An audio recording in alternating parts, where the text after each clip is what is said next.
Magandang araw mga kababayan, narito na po ang magiging lagay ng ating panahon sa ating bansa ngayong araw, September 9, 2025. Makararanas po tayo ngayon ng mainit, maalinsangan at may kalat-kalat na pag-ulan.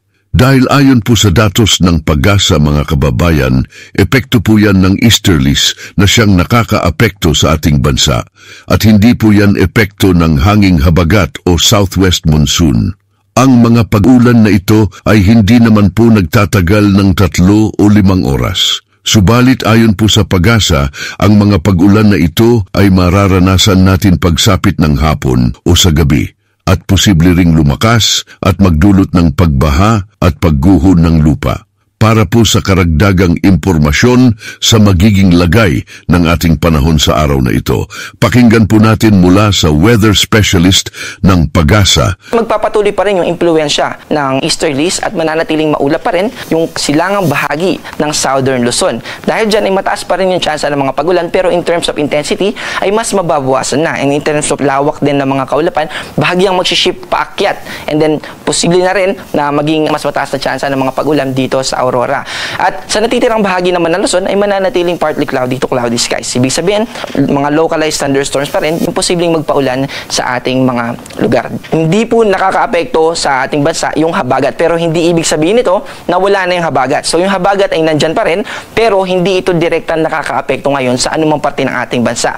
Dito naman sa Palawan, ganun din sa Visayas at Mindanao, ay mananatiling partly cloudy to cloudy skies. Ibig sabihin, mababa yung tsansa ng mga pag-ulan, pero dito sa Eastern Visayas ay mananatiling maulap. At nandun pa rin yung posibilidad na makaapekto sa atin yung mga localized thunderstorm. By the way, yung mga localized thunderstorms na yan, kahit minuto hanggang oras lang yung tinatagal niya, posible pa rin na maging well-developed yung clouds na yan. At umaabot hanggang mga 2 hours yung tagal. At yung mga ganong well-developed na convective clouds ay posible pa rin na magdulot ng mga pagbaha at pagguho ng lupa. Kaya pinag-iingat pa rin natin yung ating mga kababayan. Also, mataas din yung tsansa na makaranas tayo ng mas malinsangang panahon.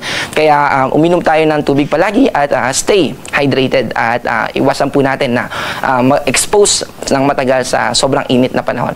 Sa kasalukuyan ay wala tayong nakataas na gale warning. Kaya malaya po tayo na makakapaglayag at makakapangisda. Pero gusto pa rin natin pag-ingatin, lalo na yung mga kababayan natin, kung maliit lang yung nasasakyang pandagat yung ating gagamitin. Dahil yung mga offshore thunderstorms or yung mga thunderstorm na nangyayari dito sa ating katubigan ay posible pa rin na makadulot ng pagkaantala o maapektuhan yung ating paglalayag kung maliit yung ating sasakyang pandagat na gagamitin.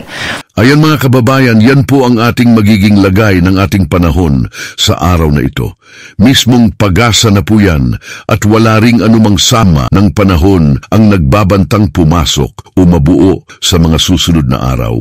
Ang mahalaga, huwag po nating kalimutan ang paalaala ng Pag-asa sa ating lahat.